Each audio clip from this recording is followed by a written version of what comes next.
हरे कृष्णा। तो आज हमारा टॉपिक चल रहा है इतिहास, भारतीय संस्कृति और हमारी अस्मिता। अस्मिता का अर्थ होता है हम अपने आप को कौन समझते हैं।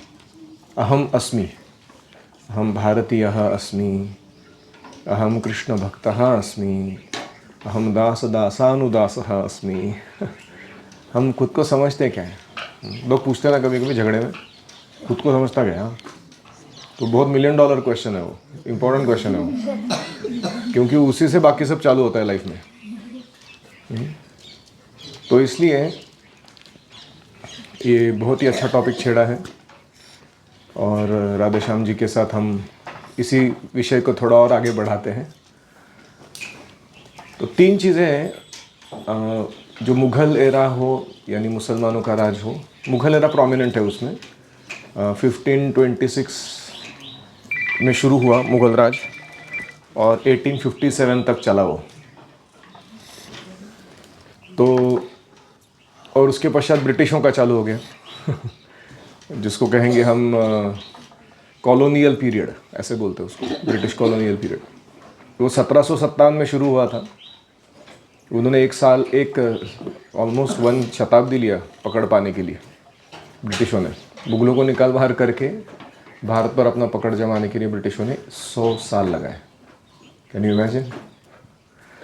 और फिर उनका 1947 तक, भारत के स्वतंत्रता तक फिज़िकल प्रेजेंस रहा भारत में। उनका मेंटल प्रेजेंस अभी भी है, वो अलग टॉपिक है, बाद में वो चर्चा करेंगे। तो क्या भारत पूर्ण रूप से स्वतंत्र हो चुका है? ये अलग प्रश्न है। तो इसमें अनटोल्ड स्टोरीज ऑफ रेजिलियंस, एक संस्कृति को बचाने के लिए लोगों ने कितनी मेहनत की होगी, कितना ब्लड खून बहाया होगा, कितने सारे अट्रॉसिटीज़ को झेला रहेगा, उसका वर्णन करना मुश्किल है। दूसरा, जो कल्चरल इरोजन हुआ, यानी सांस्कृतिक रूप से जो हानि की गई भारत की, उसका वर्णन भी अब बहुत मुश्किल है। हम कितना भी बड़बड़ करेंगे वो होने वाला ही नहीं है कि कितना उन्होंने डिस्ट्रॉय किया हमारे संस्कृति को। और तीसरा चीज़ है सिस्टमैटिक एक्सप्लॉयटेशन। भारत के लोगों का, यहाँ के साधन समृद्धि का, रिसोर्सेस का इतना शोषण किया गया कि उसका वर्णन भी मुश्किल है। वो हो नहीं सकता। हम उसके बारे में बड़बड़ करते रहे जितना भी, तो खून खोलेगा लेकिन समझ में नहीं आएगा कि it's like a delirium. You get, इतनी इन्फॉर्मेशन मिल जाती है इसके बारे में, तो हमें ऐसा हो सकता है, भ्रांति हो सकती है कि अरे अगर इतना सब कुछ हुआ है तो हम कर क्या रहे हैं, अभी तक बचे कैसे हैं हम लोग और आगे करना क्या है। तो जो मुग़ल रूल है उसका आपके, अगर आप इतिहास में पढ़ोगे वर्णन कि क्या बोल रहे हैं उसके बारे में, वो बोलते हैं कि this is a golden age of art, architecture and administration. Golden era था वो भारत के लिए, यू नो। तो इसमें क्या छुपाया जाता है एक झूठे नैरेटिव में, कि जो अट्रॉसिटीज़ किए गए हिंदुओं के ऊपर, अत्याचार किए गए, वो 4 उदाहरण देता हूँ अत्याचार के। पहला है जिजिया टैक्स। वो क्या होता है, जो नॉन मुस्लिम है उसको गवर्नमेंट को एक स्पेशल कर देना होता है, just for being not practising Islam. और वो इतना एक्सप्लॉयटेटिव है कि व्यक्ति सोचेगा कि कन्वर्ट ही कर लूँ मैं खुद को, मुसलमान बन जाऊँ। दूसरा है, जैसे इन्होंने बहुत सारा वर्णन किया, हमारे मंदिरों को तोड़ना और हमारे ब्राह्मणों को या जो भी हमारे संस्कृति को रिप्रेजेंट करने वाली चीज़ें हैं, गो ब्राह्मण मेनली, उनको नष्ट करना। वो कौन था जो किलो में हड्डियों के में ना, नहीं, ब्राह्मणों के जनेऊ जिनके सर काटे गए हैं वो लाके सैनिक रखते थे, और वो रोज इतना किलो भरता था तो वो अपना खाना खाता था। Aurangzeb that was? तो can you imagine what kind of mentality is this? जनेऊ निकाल के लाने हैं शरीरों से ऐसे लोगों के जिनको कत्ल किया गया है, और उसका कितना किलो भरता है, उतना उसके बाद मैं अपना खाना खाऊंगा, तभी मैं अल्लाह का ये हूँ, मतलब बंदा हूँ प्रॉपर। तो ये वर्णन अवर्णनीय है। ये क्या हुआ है एग्जैक्टली हमारे भारत के साथ। तीसरा चीज़ था कि यहाँ के जो स्त्रियों पर और यहाँ के जो कन्वर्जन के अलग अलग तरीके हैं। जबरन किसी को बनाना है अगर अपने धर्म का फॉलोअर, उसमें सबसे ग्रॉस जो लोग हो सकते हैं वो सारी ग्रॉसनेस इन्होंने दिखाई। स्त्रियों को लूट लेना, जनान खाने में भर्ती करना, उनसे बच्चे पैदा करते रहना, उनका व्यक्तिगत अस्तित्व को कोई सम्मान नहीं देना, other than becoming sex machines. तो इसके बारे में कोई बात नहीं करता। ये क्या संस्कृति का लक्षण है? ये सभ्यता का लक्षण है? कहाँ वो शिवाजी महाराज जो अपने ही सूबेदार को हाथ काट देते उसके, क्योंकि उसने किसी स्त्री के ऊपर मन से सोचा कि इसको शोषण किया जा सकता है। और कहाँ ये लोग राजा के रूप में आए और हमको संस्कृति प्रदान कर, ऐसे बोल रहे। और चौथा चीज़ था कि इनसे लड़ते समय हमारे जो महाराणा प्रताप है, छत्रपति शिवाजी महाराज है, ऐसे काउंटलेस हीरोज़ हैं हमारे, इन्होंने जो हीरोइज्म दिखाया उसको छुपाया जाता है। इनका जो पावर था, इनका जो ग्लोरी था, इन्होंने जिस तरीके से राज्यों को चलाया, उसका कभी वर्णन हमारे सामने रखा ही नहीं जाता। एक लाइन में ख़त्म कर देते उस व्यक्ति को हिस्ट्री के बुक में। तो ये जो 4 चीज़ मैं बोल रहा हूँ ये हुई है, और इसके कारण हमारा जो हीन भावना उत्पन्न हो गई है मन में खुद के ही बारे में। और ये सब किस लिए? उनको पूछा जाए आप क्यों नहीं रिवील कर रहे हो सारा इतिहास? बोलते अरे अगर हो सारा रिवील कर देंगे ना तो अभी सारे हिंदू भड़क जाएंगे, फिर हिंदू मुस्लिम दंगे होंगे, फिर भारत में अराजकता आ जाएगी, अशांति फैलेगी। कभी क्यों अभी गड़े मुर्दों को उखाड़ना है? खूब खुश रहो, सेकुलर बने रहो। तो एक दृष्टि से ऐसा लगता है कि बहुत ही उदात्त विचार है कि जो हो गया, अभी क्या कर सकते हैं उसमें। बट प्रॉब्लम क्या है? History repeats itself. ये बहुत सीरियस समस्या है। जो अपनी हिस्ट्री से कुछ सीखता नहीं है वो बेबस होकर उस हिस्ट्री को पुनः अनुभव करने के लिए बाध्य हो जाता है। और इसीलिए ज़रूरी है बात करना ही, नहीं तो it will again repeat, same situation will repeat. It's already repeating in front of our eyes right now in Bangladesh. तो इसलिए ये था पहला। अभी ब्रिटिश की भी थोड़ा बात करते हैं। इनका जब शुरू हुआ, इनको ग्लोरी किस लिए दिया जाता है? For modernising India. ये इसका थीम है।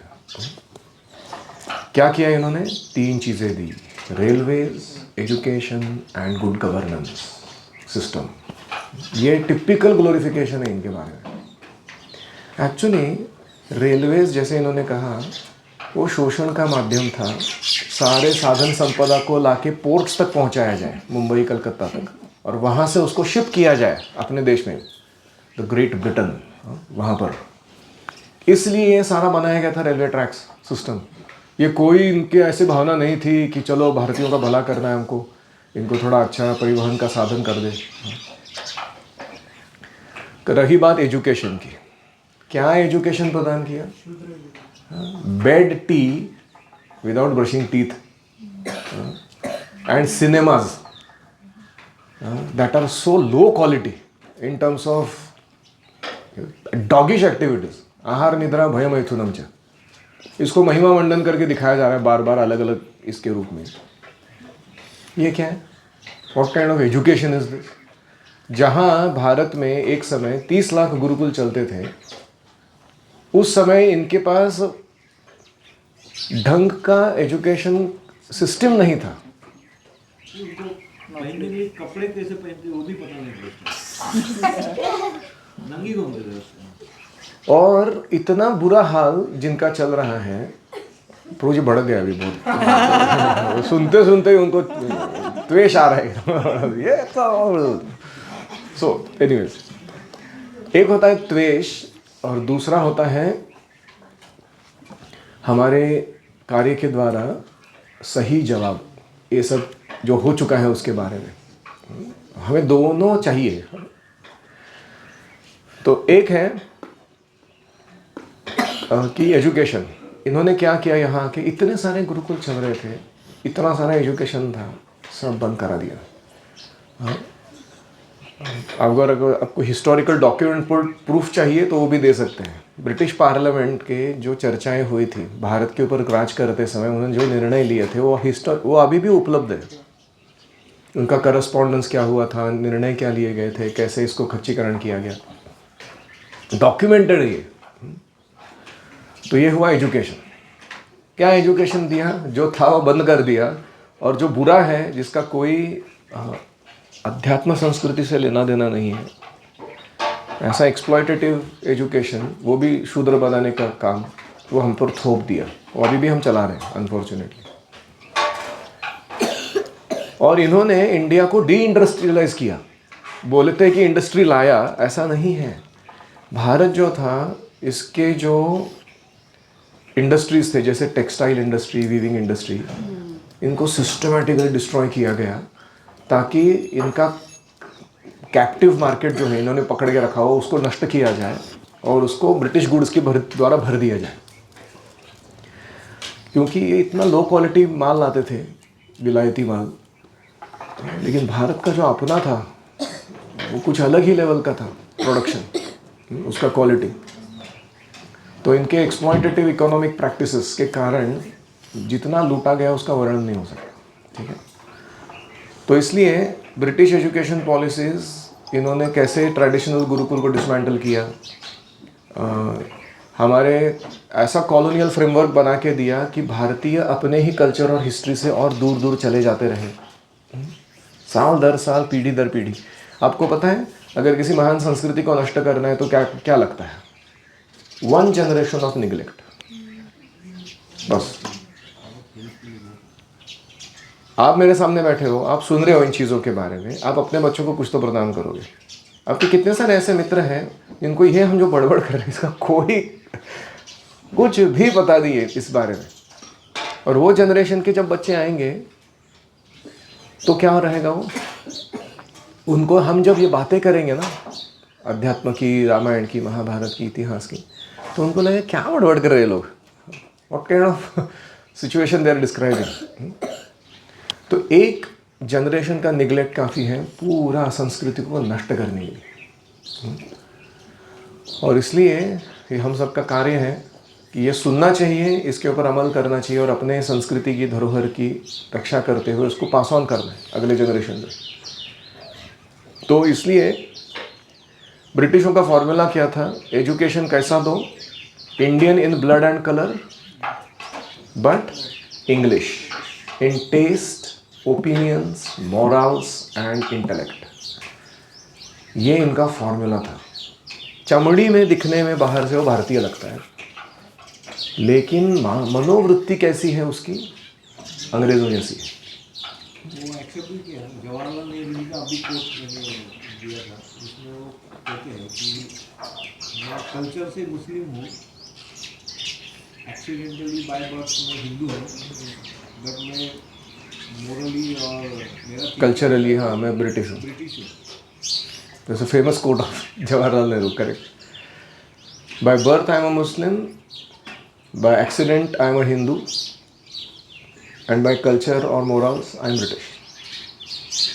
वाह। और ये हमारे भारत के नींव को रखेंगे स्वतंत्रता के बाद। तो ये हुआ दूसरा पार्ट। मैं बहुत संक्षेप में बता रहा हूँ। ब्रिटिश मतलब ये नहीं और ये, मुगल मतलब ये नहीं और ये। अभी हम देखते हैं इसके बीचों बीच जो चल रहा था रेजिस्टेंस एंड रिवाइवल, दो चार काम चल रहे थे। रेजिस्ट करना कि ये सब नहीं हो जाए, हमारा शोषण, हमारा अत्याचार रुक जाए, इसके प्रति इतने सारे युद्ध, संग्राम, बंड कितने कुछ हुए। इसका हिस्ट्री 900 साल पुराना है कम से कम। आप समझते हो 900 साल कोई सिविलाइजेशन झगड़ा करता रहे अपने अस्तित्व को बचाने के लिए। और रिवाइवल मूवमेंट्स मतलब बीच बीच में लोगों को ऐसे कोई आचार्य आते थे या कोई बहुत ही महान क्षत्रिय आते थे और वो पूरा कल्चरल रिनाइजेंस क्रिएट करने के लिए बहुत मेहनत करते थे। तुकाराम महाराज हैं, या शिवाजी महाराज हैं, यहाँ से बोथ साइड, संतों के साइड से भी और राज्यकर्ताओं के साइड से भी इतने रिवाइवल मूवमेंट्स आए भारत में ताकि इसका पुनरुत्थान हो जाए। प्रभुपाद भी वही है, is a classic example of resistance and revival. इन्होंने एक अलग ही एरा चालू कर दिया प्रभुपाद जी ने आके वो भी एकदम वैश्विक लेवल पे, वो तो भारत नहीं कर रहे हो। प्रभुपाद जी एक जगह बोलते हैं, तुम एक छोटे पाकिस्तान करके भारत के टुकड़े के लिए लड़ रहे हो, हमारे साथ आओ, भक्ति प्रचार करो, पूरा विश्व भारत बना दो। तो इसलिए फॉरगॉटन रेजिस्टेंस एंड रिवाइवल, ये हमारा तीसरा बुरा ये है, नाइटमेयर है भारत का। पहला था मुसलमानों की राज्यकर्तागिरी, फिर था ब्रिटिशों का, और तीसरा है कि हम खुद भूल चुके हैं दो चीज़ों को, हमारे रेजिस्टेंस मूवमेंट्स को भूल चुके हैं, हमारे रिवाइवल मूवमेंट्स को भूल चुके हैं। तो leaders like Marathas, Sikhs, tribal communities, इन्होंने जो लड़ाई दिया है मुग़लों के और ब्रिटिशों के खिलाफ, फिर फ्रीडम मूवमेंट्स लाइक स्वदेशी या जो बाल गंगाधर तिलक, सुभाष चंद्र बोस, वीर सावरकर, ऐसे लोगों ने मेन स्ट्रीम नैरेटिव्स में इनको हमेशा दबाया जाता है कि इन्होंने जो कार्य किया उसको प्रस्तुत ना होने दो लोगों के सामने, इनके लेखन को प्रस्तुत होने मत दो लोगों के बीच में। लेकिन यही कुछ लोग थे जिनके कारण भारत अभी इस स्वतंत्रता को अनुभव कर रहा है।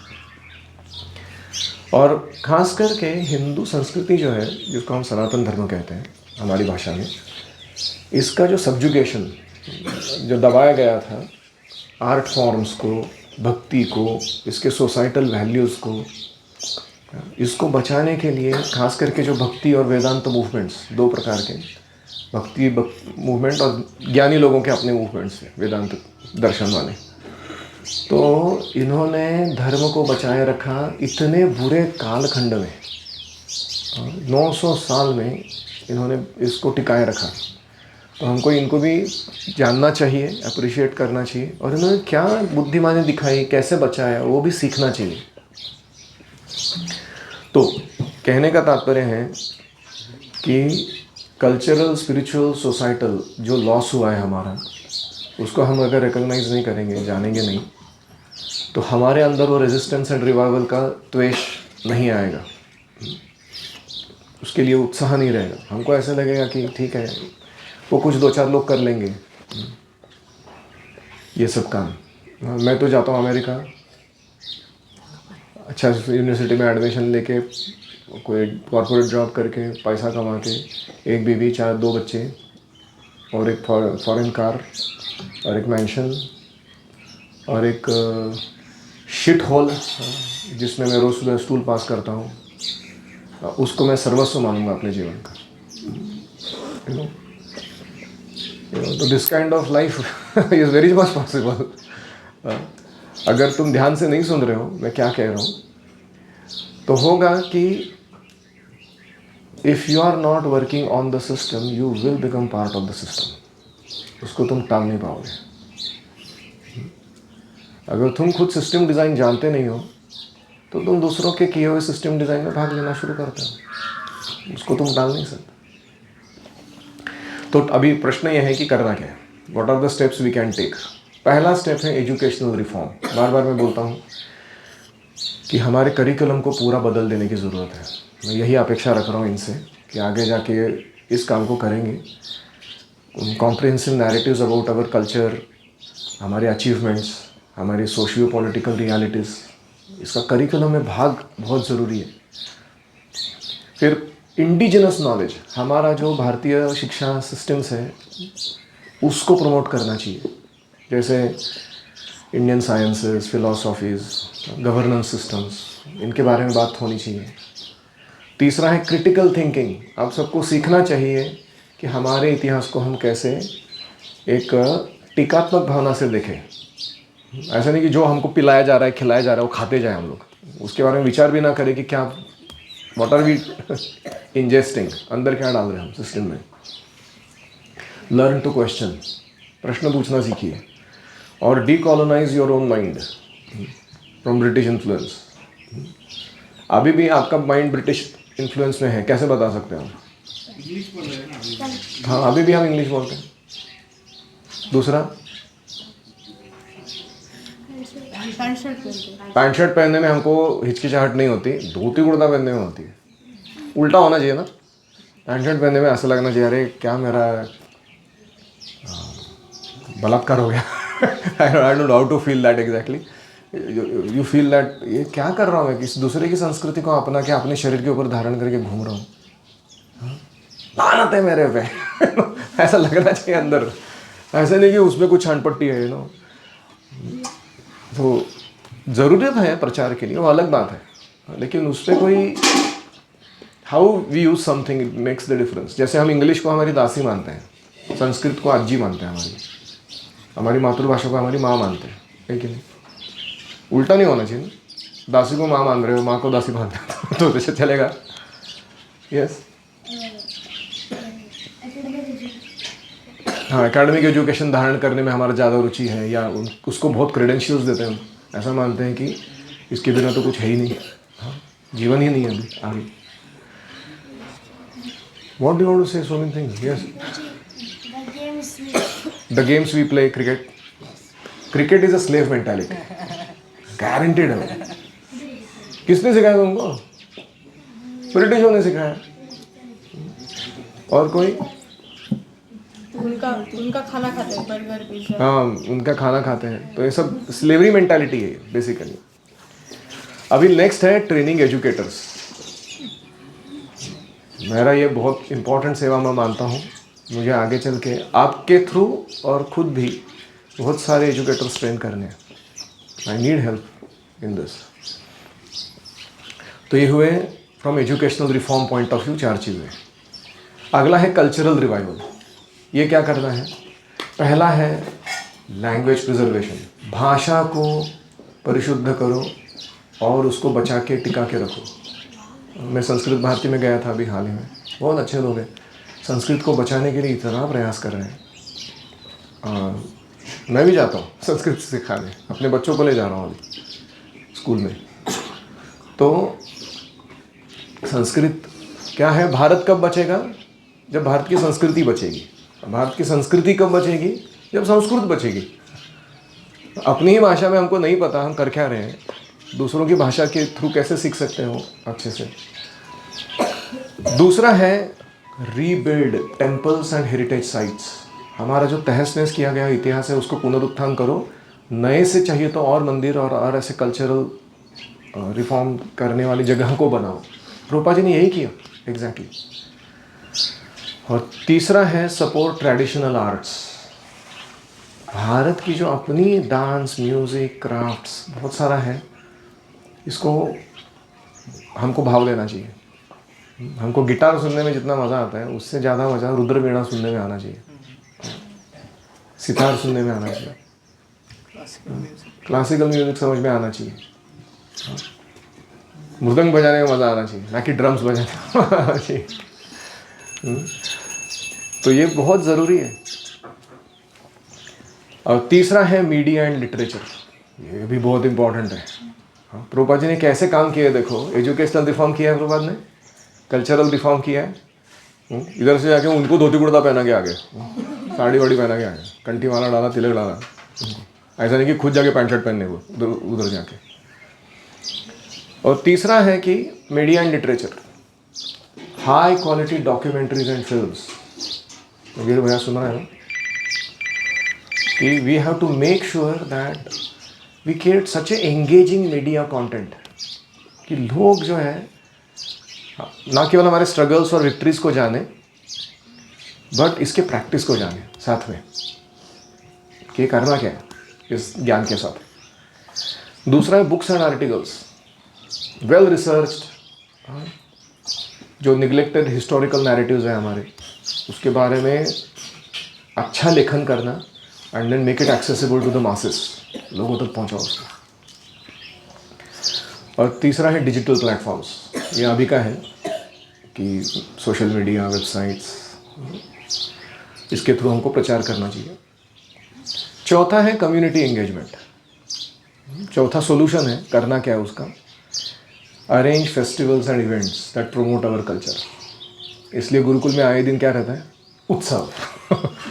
थोड़े थोड़े दिन के बाद अचानक उत्सव, पुष्याभिषेक, झूलन यात्रा, सारे मेन अपीयरेंस डिसअपीयरेंस डेज, सब कुछ मनाते हैं हम लोग। इससे क्या होता है, हमारी संस्कृति हमारे हृदय में बनी रहती है। घर जाते हो तो भी ये करना है आपको। ऐसा नहीं कि आपने निगलेक्ट कर दिया कोई अपीयरेंस डिसअपीयरेंस डे, वो आके चला गया, आपने कुछ किया ही नहीं उसके बाद में। फेस्टिवल्स में और एक चीज़ होनी चाहिए, स्टोरी टेलिंग। ये हम क्यों कर रहे हैं, इसका महत्व क्या है, इसके पीछे की लीला क्या है भगवान की।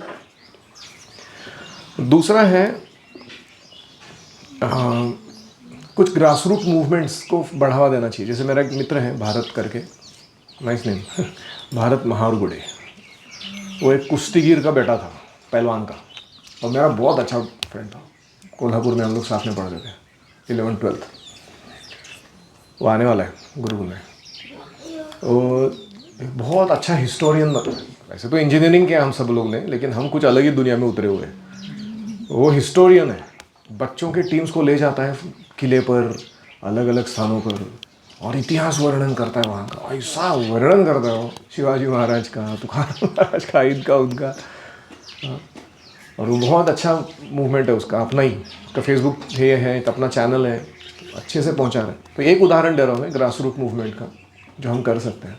लोगों का ऐसे ही ट्रैक, ज़्यादा नेचर लवर बनना अच्छा लगता है, उसके थ्रू हमें उनको देना है इस चीज़ों को। पांचवा बहुत इंपॉर्टेंट चीज़ है, पॉलिसी इंटरवेंशंस। मतलब हमारे गवर्नमेंट जो पॉलिसीज़ बना रहे हैं उसमें हमारा इन्फ्लुएंस होना चाहिए। बहुत इंपॉर्टेंट है ये चीज़, क्योंकि जैसे कल्चरल रिसर्च इंस्टीट्यूट्स हैं, रिसर्च इंस्टीट्यूट में क्या होता है, वो रिसर्च तो कर देते हैं, उसको छापा जब जाता है PhD लेवल पर, उसका जब संशोधन होकर उसको डॉक्यूमेंट होता है वो, तो जो नैरेटिव वो रिसर्च बना रहा है वो एकेडमिक्स में प्रेडोमिनेंस लेता है। आपका सिलेबस किसने लिखा है, उन लोगों ने लिखा है जिन्होंने ऐसे PhD रिसर्चर्स को पढ़ा है। तो अगर वो PhD रिसर्च जो उन्होंने पढ़ा वो एंटी सनातन धर्म था, तो आपकी हिस्ट्री बुक में क्या आएगा, वही आएगा। तो इसलिए आपको खुद को रिसर्च करना आना चाहिए। मैं तो इच्छा करता हूँ आप अच्छे से पढ़ो, जिसको ब्रेन है, ब्राह्मणी का लड़का, उसको ज़रूर PhD तक जाना ही चाहिए, किसी ना किसी विषय को पकड़ के। और study and preserve India's indigenous knowledge and history, उसके बारे में रिसर्च होनी चाहिए और उसको पॉलिसी मेकिंग में डालना चाहिए। दूसरा है हेरिटेज प्रोटेक्शन लॉज। हमारे सनातन धर्म को बचाने के लिए कुछ कानून लाने ज़रूरी है। तो ये कानून कौन लाएगा, जो पॉलिसी मेकर्स हैं। अगर हम उसमें इन्फ्लुएंस नहीं कर सकते हैं तो हम कैसे बनाएंगे ऐसे कानून। नहीं तो हम जाते हैं किसी अच्छे मंदिर में शिव जी के, और वहाँ पे नितिन लव सीमा एक हार्ट निकाला है, और कोई तो टूथपेस्ट का या कुछ तो गंदा वाइट पेंट यूज़ करके ऐसा एरो निकाल के वो हार्ट ब्रेक दिखाया उसने। ये शिव जी के मंदिर में अकल है तुमको कुछ? क्या कर रहे हो तुम? किसी किले पे जाओ, सिंहगढ़ पे लोग दारू पी रहे होते, दारू पार्टी चल रहा है। वो तानाजी मालूसुरे का बलिदान गया तो ये इनका कुछ अलग ही दुनिया चल रहा है वहाँ पर। तो इसलिए हेरिटेज प्रोटेक्शन लॉज होने चाहिए। साथ में सब्सिडीज़ और ग्रांट्स मिलने चाहिए हमको अपना काम करने के लिए। गवर्नमेंट इतना पैसा बर्बाद कर रहा है गलत चीज़ों के उस प्रमोशन में, ये हमारी ही भारतीय संस्कृति को बचाने के लिए क्यों नहीं है ऐसा? हमारे मंदिरों का पैसा ले जाके दूसरों को दे रहे हैं उनका धर्म प्रचार करने के लिए, हमको नहीं मिलता। और हमको गवर्नमेंट कुछ देता नहीं, फूटी कौड़ी देता नहीं है रिटर्न में कि तुम कुछ करो। सो प्रोवाइड फाइनेंशियल सपोर्ट दैट, जो ऐसे इनिशिएटिव्स हैं कल्चर को या हिस्टोरिकल रिसर्च को या ऐसे कार्यों को प्रमोट करते हैं, उनको भी मिलना चाहिए ग्रांट्स आगे चल के। छठा है स्पिरिचुअल रीअवेकनिंग। हमको आध्यात्मिक रूप से उन्नत बनना है खुद। जितना हम अपनी भक्ति को तीव्र करेंगे, साधना को अच्छा बनाएंगे, teach and practise this values nicely, Bhagavad Gita, Upanishad, Bhagavat, ये सबको अच्छे से पढ़ाना है हमको। खुद सपोर्ट टेम्पल्स या बिल्ड टेम्पल्स एंड गुरुकुलस। जैसे मैंने पहले भी कहा है, 5 commitments, 1 Gurukul, 1 gaushala, 1 farm community, 1 temple, 8 devotees per year by your personal preaching. ये आपका गुरु दक्षिणा है गुरुकुल के लिए। आप फुकट चंबू बाबूराव नहीं बन सकते, ये जो सब मिल रहा है उसके प्रति। और आगे है एनकरेज इंटीग्रेशनल लर्निंग, कि एक तो फैमिली में जो जनरेशनल ट्रांसमिशन होना चाहिए संस्कृति का, उसको बढ़ावा देना है। और साथ में हमारा जो भारतीय विचारधारा है उसका अन्य धर्मों के साथ, भले वो नास्तिकता हो या अन्य अलग अलग मत है लोगों के, उनके साथ हमारा इंटीग्रेशन कहाँ होता है वेदों के अंतर्गत, वो हमें दिखाने आना चाहिए कि आप जो बड़बड़ कर रहे हो ना इधर है, इस रूप में है। तो ये कल्चरल हार्मनी को भी बनाए रखेगा और लोगों को हमारा जो पर्सपेक्टिव समझ में आएगा कि हम उनको कन्वर्ट करने के पीछे नहीं है, हम अपने संस्कृति को अच्छे से पालन करने के पीछे ज़रूर हैं, और हम ये दिखा सकते हैं कि उनका और हमारा समन्वय कहाँ पर है। अगला है करेक्टिंग मिसकॉन्सेप्शंस, लोगों की गलत धारणाओं को सुधारना। और ये हमको छोटे लेवल पे शुरू करना है। 1-on-1 जब बात करते हैं हमको प्रश्न पूछने चाहिए कि मेरा जो मिसकॉन्सेप्शंस है, द्रौपदी ने 5 शादियाँ क्यों की, कर्ण को निहत्थे रूप में क्यों मारा अर्जुन ने, वहाँ से लेके why does Prabhupada say that we should bring back varnashrama, ये तो जाति भेद है। जो भी मन में हमारे चल रहा है, ये सब प्रश्न हमको करने चाहिए और उसके जवाब मिलने। और ये छोटे लेवल से शुरू होना चाहिए और ये इंटरनेशनल लेवल तक जाना चाहिए। सारे दुनिया को हमको बताना चाहिए हमारे बारे में जो गलत धारणाएं बना के रखी है उन्होंने, उसका सही जवाब देना चाहिए उनको। तो ये कुछ 7-8 काम करने हैं जिसके द्वारा ये जो डैमेज हो चुका है उसको हम सेट राइट कर सकते हैं। कोई कहेगा प्रभु जी इतना महान काम है और इतना समय लग सकता है, इसको इतनी शक्ति चाहिए इसको करने के लिए, मेरे एक लाइफ टाइम में तो मुझे नहीं दिख रहा ये होएगा करके। तो छोड़ दो ना, हम अपना भक्ति करते हैं, भगवत धाम चले जाते हैं। दुनिया वैसे भी सड़ी हुई है और सड़ने वाली है कलयुग में हम क्या रिवाइवल मूवमेंट, रेजिस्टेंस मूवमेंट कर रहे हैं इधर तो ये वो अर्जुन जैसा है जो युद्ध नहीं करना चाहता था। उसको लग रहा था आई वॉन्ट पीस, किसी के साथ पंगा नहीं करना चाहता, बस अपना जीवन खुशी से सुख से जंगल में जीना चाहता हूँ और उसमें और हमारे में कोई फ़र्क नहीं। फिर वो विचार में माम अनुस्मर युद्ध, संघर्ष सबके लिए है। ये संघर्ष इसलिए अच्छा है क्योंकि भगवान की इच्छा के साथ अलाइंड है। हम अपनी इच्छा से कुछ संघर्ष करने जाएंगे जंगल में, वो इतना अलाइंड नहीं है वो भगवान की इच्छा के साथ। तो इसलिए मेरे पास कुछ लिस्ट है बुक्स और यूट्यूब चैनल्स का, मैं लगाता हूँ उसका प्रिंट आउट। अब जब घर जाते हो छुट्टियों में तो ज़रूर वो सब पढ़ना शुरू कीजिए, जानना शुरू कीजिए और अपने ज्ञान का वर्धन कीजिए और साथ में मिसकॉन्सेप्शंस को डिस्ट्रॉय कीजिए और ख़ास करके रिवाइवल एंड रेजिस्टेंस, ये दोनों कामों में भाग लेना आरंभ कीजिए। बहुत बहुत धन्यवाद। किसी का कोई प्रश्न है?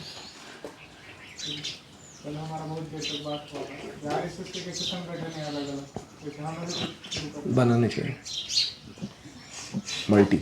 यस, अगर आपको कोई पूछता है कि आपकी भाषा में सनातन धर्म को वर्णन कीजिए तो आप क्या बताओगे? सनातन धर्म मतलब सनातन जीव का सनातन भगवान के साथ जो शाश्वत संबंध है, सनातन संबंध है, उसके अंतर्गत कार्य करना, वो सनातन धर्म है। और सनातन धर्म जो है वो धर्मम तो साक्षात भगवत प्रणीतम, हम और आप अपने घर में मैन्युफैक्चर नहीं कर सकते हैं, वो भगवान से स्वयं आता है। धर्म ये स्वयं भगवान देते हैं। जैसे इंडिया का कॉन्स्टिट्यूशन गवर्नमेंट बनाता है ना, क्या आप और मैं घर में कॉन्स्टिट्यूशन मैन्युफैक्चर कर सकते हैं, भारत का संविधान? तो इसलिए धर्म मतलब भगवान के बताए हुए मार्ग पर, तत्वों पर चलना, ये सरल अर्थ है उसका। और अभी दो धर्म हैं सनातन धर्म के अंतर्गत। एक है नित्य धर्म, जैसे मैंने कहा कि हमारा आध्यात्मिक जगत में कृष्ण के साथ जो, भगवान के साथ जो संबंध है उसको पुनरुजागर करना, that is also revival movement.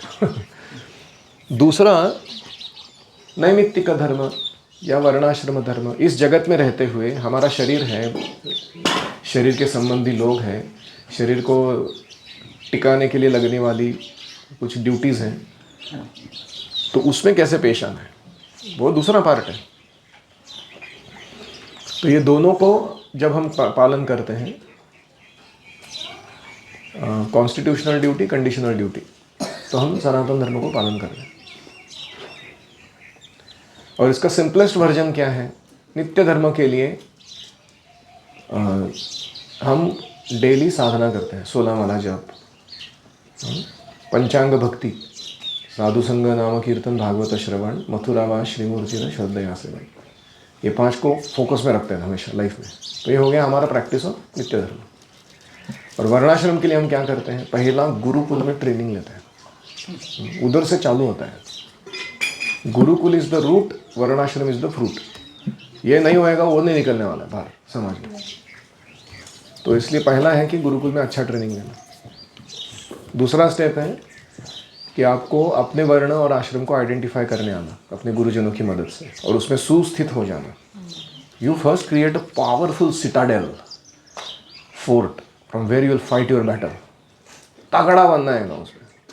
गृहस्थ आश्रम में स्थित है और he is a teacher in a gurukula, professor, तो उसका वर्ण और आश्रम सब सेट है एकदम।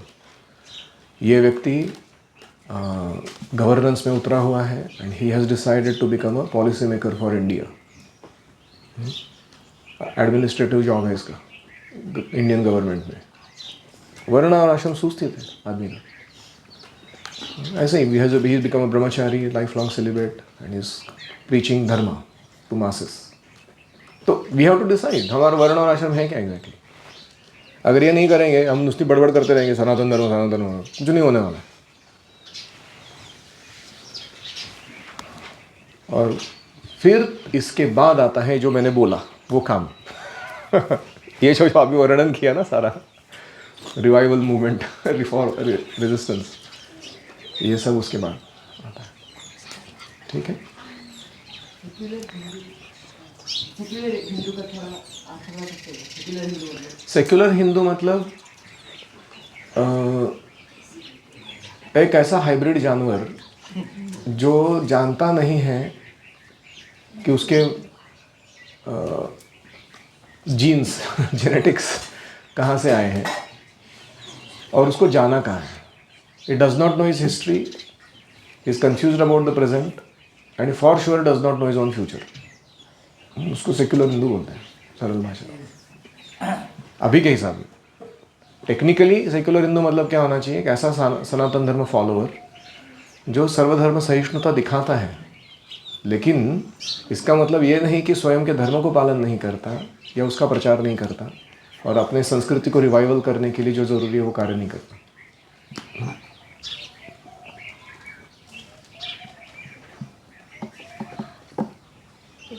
मुसलमान लोग भी गुरुकुल होते हैं, मदरसा, तो उसमें उसको गुरुकुल बोलना मतलब महिमा मंडन कर रही है जैसा। मदरसा, तो उसमें लाखों स्टूडेंट्स हर साल पास आउट होते हैं। उनका मकसद है कि भारत को गजवाए हिंद लगाना। तो क्या पॉइंट का क्वेश्चन, हमको क्या करना है बताया ना मैंने, ये सब करना है।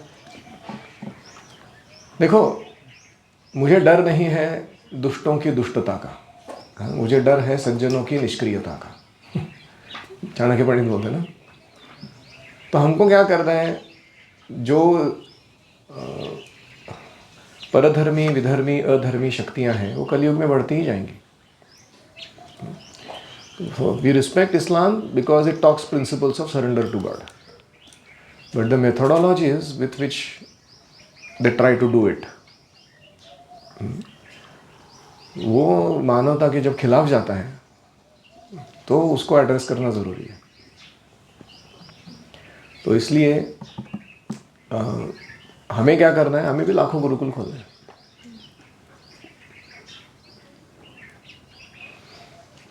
और कुछ कोई पूछ सकते कि रामायण महाभारत मैथोलॉजी है तो उसको प्रूफ करने के लिए आप क्या कर सकते हैं? सिंपल प्रूफ्स है. पहला प्रूफ रामायण महाभारत माइथोलॉजी है ऐसा अगर कोई बोलेगा तो हम क्या जवाब देंगे? पहला सरल जवाब यह है कि ना हर एक जो इसका जो श्लोक है उसको पढ़िए आप. संस्कृत में जो कंपोजिशन किया गया है, फॉर एग्जाम्पल अनुष्टुप छंद है, 8 अक्षर का एक पद और ऐसे 32 अक्षरों का एक श्लोक. इतना कविताबद्ध, नियमबद्ध, सुंदर वांग्मय तुम निर्माण करके दिखाओ. तुम बोल रहे हो ना माइथोलॉजी है, ऐसा माइथोलॉजी लिख के दिखाओ. तुम उधर से शुरू करते हैं. तो इसलिए ऐसा संस्कृति जो हम महाभारत का वर्णन करते हैं कि सूर्योदय के समय युद्ध शुरू होता था, सूर्यास्त के समय बंद होता था. सूर्यास्त के बाद आप जाके एक एनिमी कैंप में एक दूसरे से मिल सकते थे. काय कस काय बरा है का, ज़्यादा चोट तो नहीं आई. वो पैंच सिखाएगा क्या मेरे को? वो आता नहीं मेरे को. वो डाव तो जो कुश्ती का खेला तूने या जो भी वेपन चलाया. भीम जरासंध युद्ध का आपने देखा? तो पूछना एक दूसरे से और सीखना कि कल हम वापस ट्राई करते हैं एक दूसरे के ऊपर.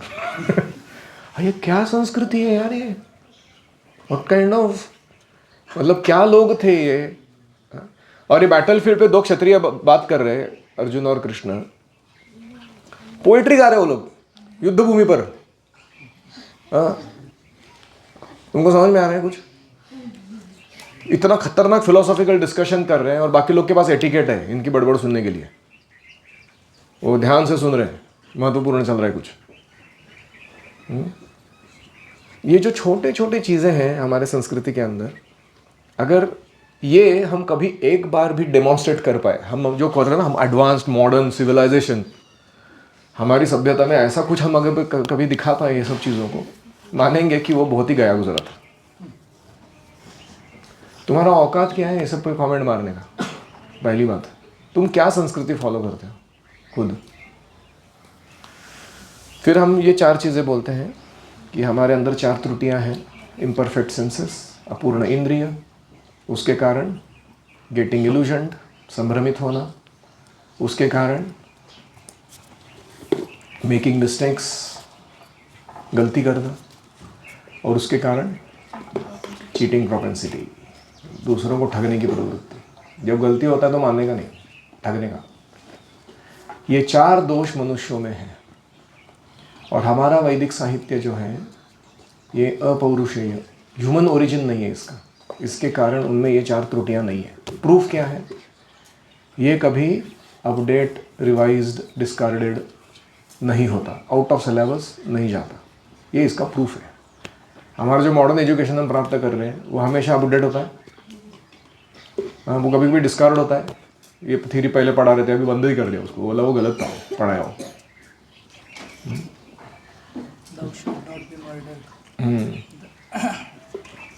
तो ये हमारा ऐसा नहीं है, वैदिक साहित्य ऐसा नहीं है. इसको माइथोलॉजी कैसे कह सकते हो तुम?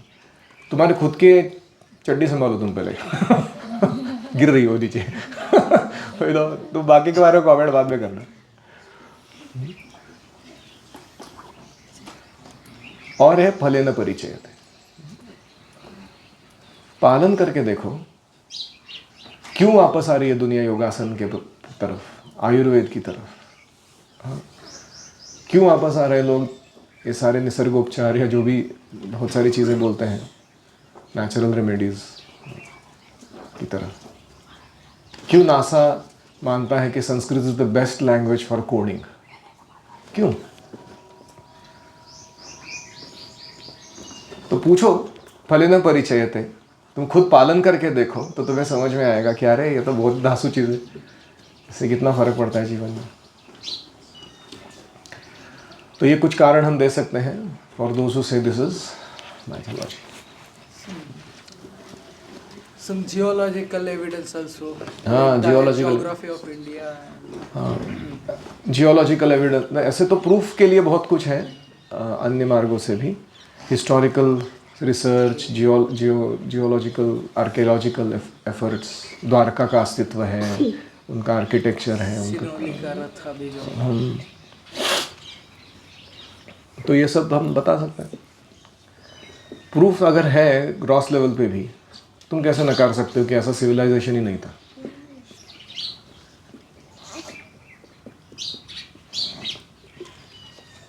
ऐसे शिवाजी महाराज को हमने देखा नहीं, लेकिन हम हिस्टोरिकल प्रूफ से जानते हैं कि वो अस्तित्व में थे।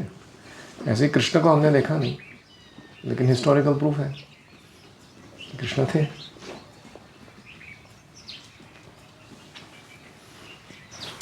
ओम हरे कृष्णा कृष्णा कृष्णा हरे हरे, हरे राम राम राम हरे हरे। हरि ओम तत्सत्। श्रील प्रभुपाद की जय, श्री भक्तवृंद की जय, गौर प्रमानंदे हरि ओम।